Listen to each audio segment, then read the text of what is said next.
Hi, everyone. So I'm a postdoc right now at Tulane University in the Center for Studies of Displaced Populations, which is in the School of Public Health. And I got my degree at UCI Sociology. I attended this workshop last week, and so hopefully you had as much fun as I did. I do egocentric networks, so that's kind of where most of my work lies in at the moment. And I do a lot of population studies stuff too. And so I think the egocentric network stuff is pretty compatible with a lot of population studies because we do like a lot of surveys. And so you'll find that if you do egocentric networks. The mic's not picking up for some reason. Oh, okay. Oh, huh. I don't know.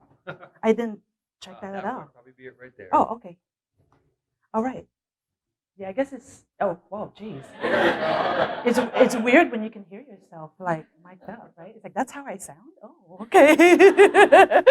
Okay. So this is a really long title. I didn't realize it was this long until I saw it on the slide, but it's the title of the paper, and so I'm not going to change it. So so I mean, on a paper, it doesn't look so crazy. But anyway, so the title is reciprocal relationship between social network characteristics and mental health among older adults in the United States, differentiating between network structure and network function, which is a little misleading of a title, I think, because I don't really look at network function other than perceived social support. But anyways, disclaimer. So to introduce the problem, I want to look at mental health because the aging population is increasing, and depression is found to be associated with a lot of other chronic conditions, right? And so because as you age, your risk for chronic conditions increases, and so then your risk for chronic depression increases. And so it was important to look at that. There's also a lot of work in the literature that says that social relationships is important part of mental health. And so I want to kind of tease that out more particularly if social relations are important to mental health, like what specifically about social relationships, or just social relationships in general. So prior research has found that the characteristics of a network have impacts on mental health, such as number of ties, how supportive those ties are, if you have any close ties, stuff like that. And social support can buffer individuals from impacts of stressful life events. This is the well-known stress buffer hypothesis.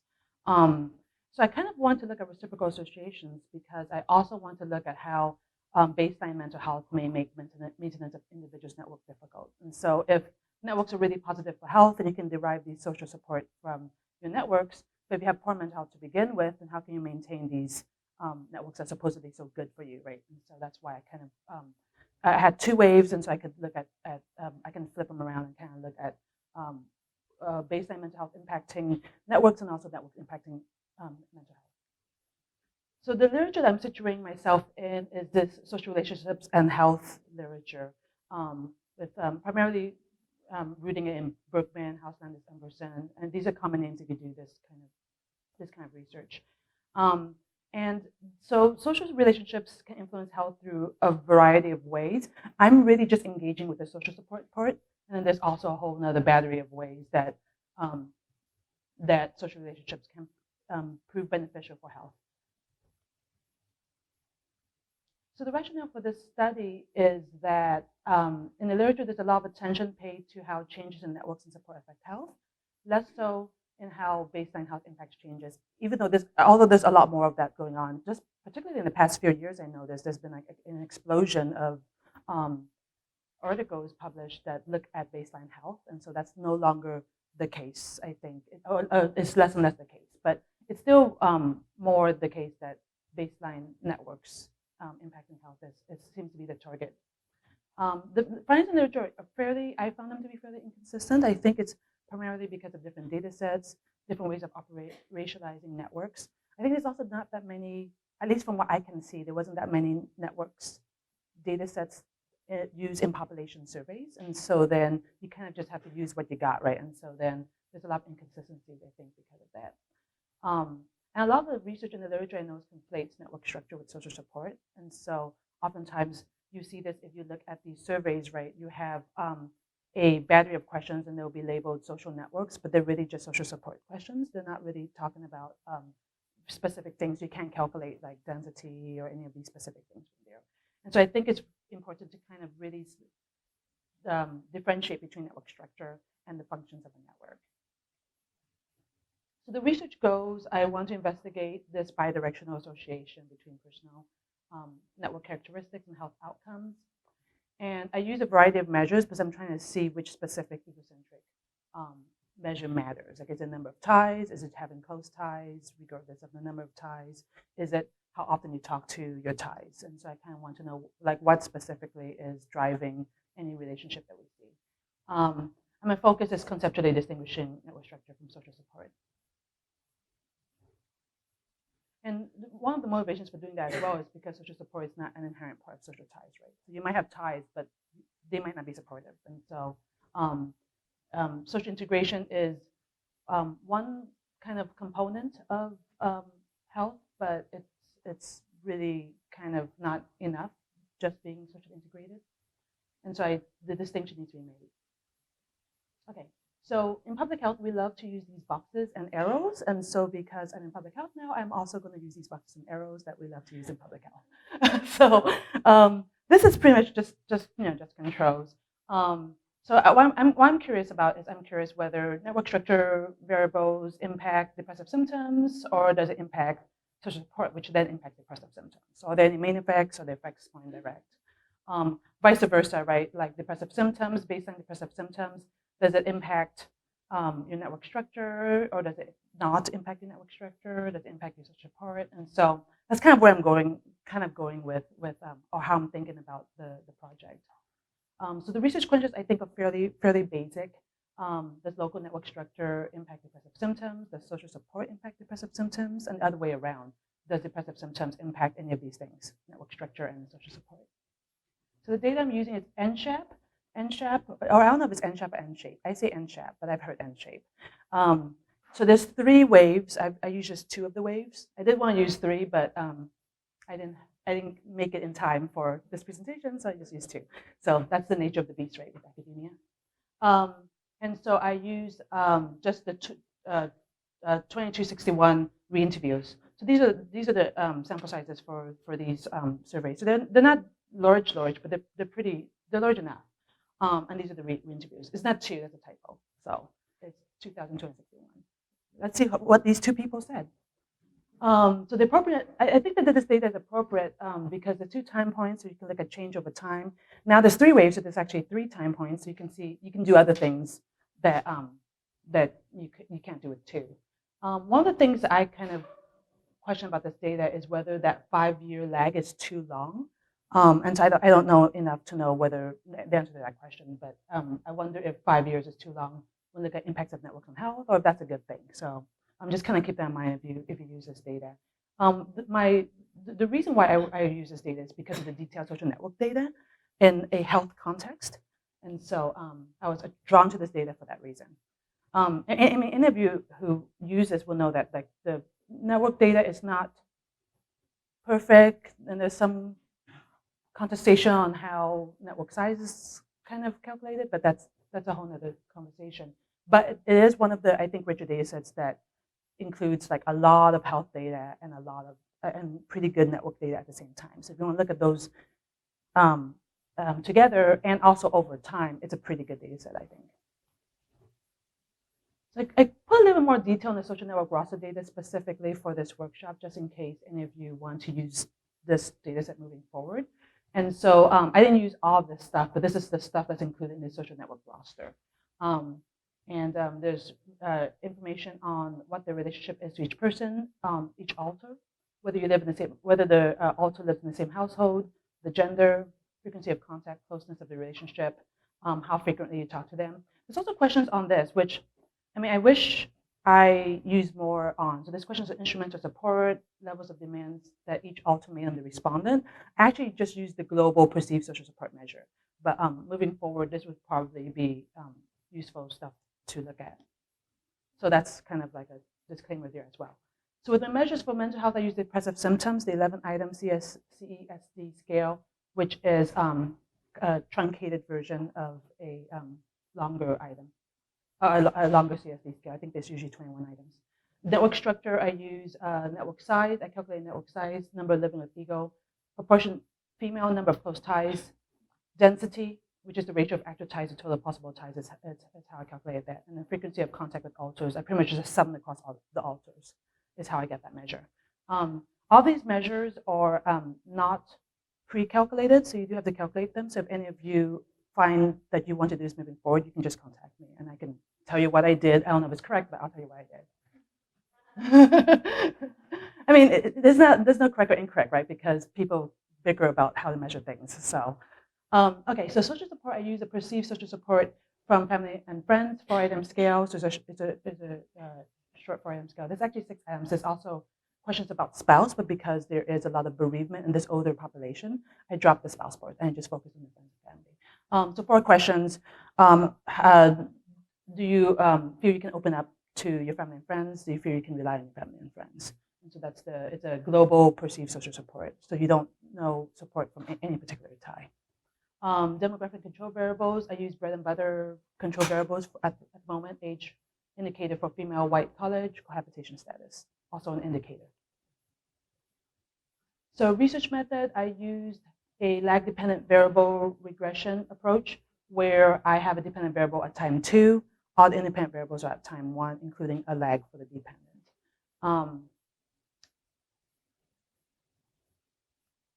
Yes, I thought there was something else I wanted to say about that, but I don't. Okay, I use imputation and weighting. Their missing data is quite high for some of the social relationship questions, particularly social support. So I use multiple imputation to address missing data in that way. Yeah, this is also, I mean, just kind of keeping in mind, there's a lot of, the literature is kind of, there's a lot of bickering on whether you ought to do that or not. I know that it's not really, it's more kind of with the depression data, there's a lot of contestation on whether you should impute, but there's also a lot of contestation on whether you should impute social support. And so kind of a caveat there. I did impute, though. So this is the sample descriptives. Doesn't seem to be too many changes that I can observe over time. I mean, it seems like the measures stay fairly static. If you don't impute, then it does change a little bit, but that's partly due to kind of people who didn't respond on the second wave.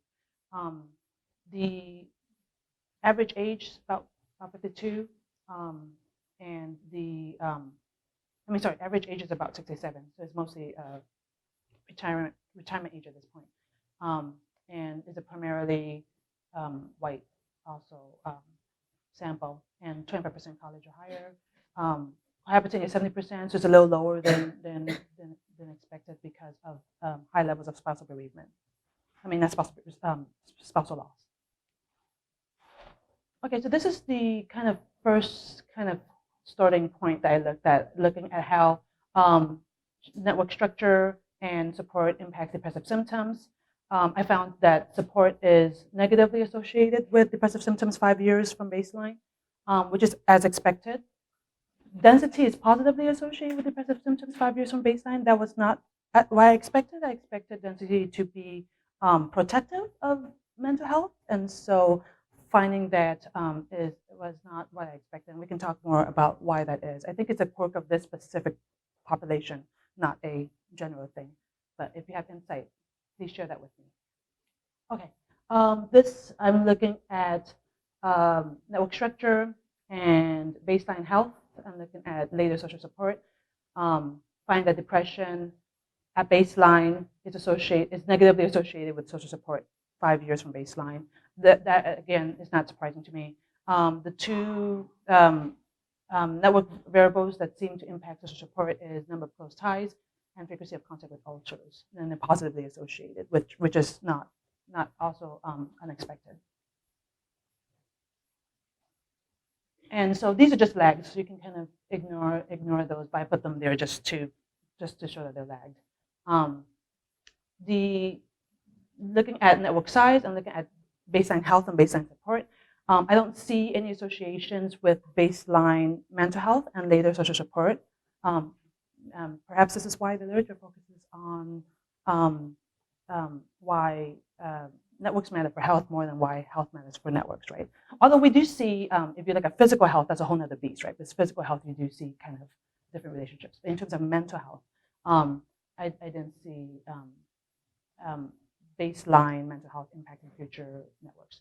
With support, then I found positive associations with select network characteristics, which is again not unexpected. Okay, to summarize the findings, I found reciprocal associations between social support and depressive symptoms. And that was as expected. Support is protective of depression, but depression can undermine support. Actually, now that I see it, sometimes you see things when you look at them on the big screen, I guess. But I shouldn't use the term depression, right? Because CESD is a screening tool. It's not. This is not clinical diagnosis, so there's no depression here. So I use a screening tool. So yeah, I apologize for that, using the term depression very loosely. So it's kind of imprecise. Okay, so I also found reciprocal associations between social support and 2 network measures, number of close ties, frequency of contact with alters, and I found no reciprocal associations between depression and network measures, which is one of the things I was expecting to find, but it seems like the influence between network and mental health is largely indirect through social support. So it seems like most of the action is going there. Of the local network measures, only density is associated with related depressive symptoms. So this was the finding that was counter to what I expected. I found that the association was positive. I expected that the association would not be positive because more connected networks would be protective of mental health, which is what I expected because of the higher levels of support in denser networks. And so one of the possible explanations is that depressed individuals have fewer friends, and so that results in smaller and denser networks. It also might be a particular quirk with an older population. And so this requires more investigation on my part. I'm just not familiar enough with the literature to say anything meaningful about that. So that's that. The strongest link between networks and depression and depressive symptoms is primarily, I think, through social support. And so in moving forward, I'm going to kind of find other ways of looking at this with a special attention paid to social support, and looking at some of the other things I didn't look at that is included in the network roster, the instrumental support, where you can identify from which specific person you get what kind of instrumental support. And so that can kind of, this investigation will drive that later investigation.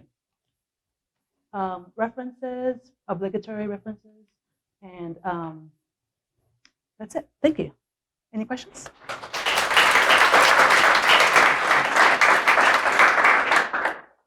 Oh, am I over? No, you're great. Oh. So the questions and comments, please, and then we will. Yes. Do you mind? I'm sorry. We're trying some microphones. I don't think I need one. So just that's interesting about the smaller social networks. And did you look at whether those were largely family networks, perhaps? Because there is some data in the literature suggesting that really family-oriented networks have more vulnerable. So I'm just curious to look at that. Can you say that again? The family? Whether those small social networks may have been more likely to be more largely composed of family members, which would explain their density, but also tie in some other findings that family networks may be more associated. People don't have a lot of friendship networks. Right. Right. So no, I haven't, but I could. So I could look at proportion kin, and I can kind of look at that. And so the literature is that the smaller networks that are family oriented are protective. Yeah. So I think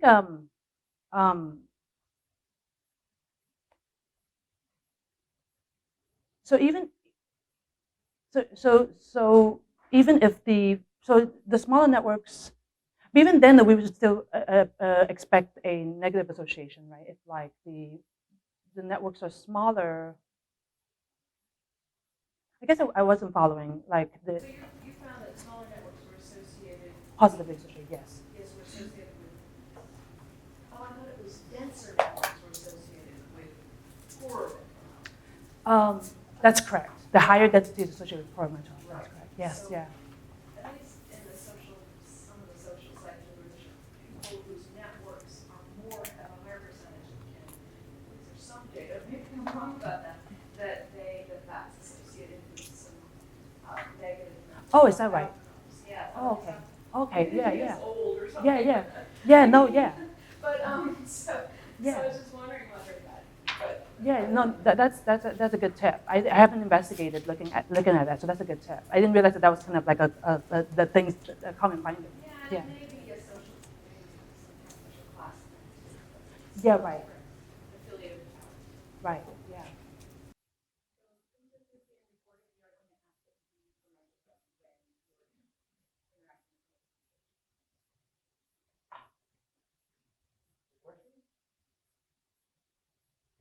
Thank you All right, so much. thank you.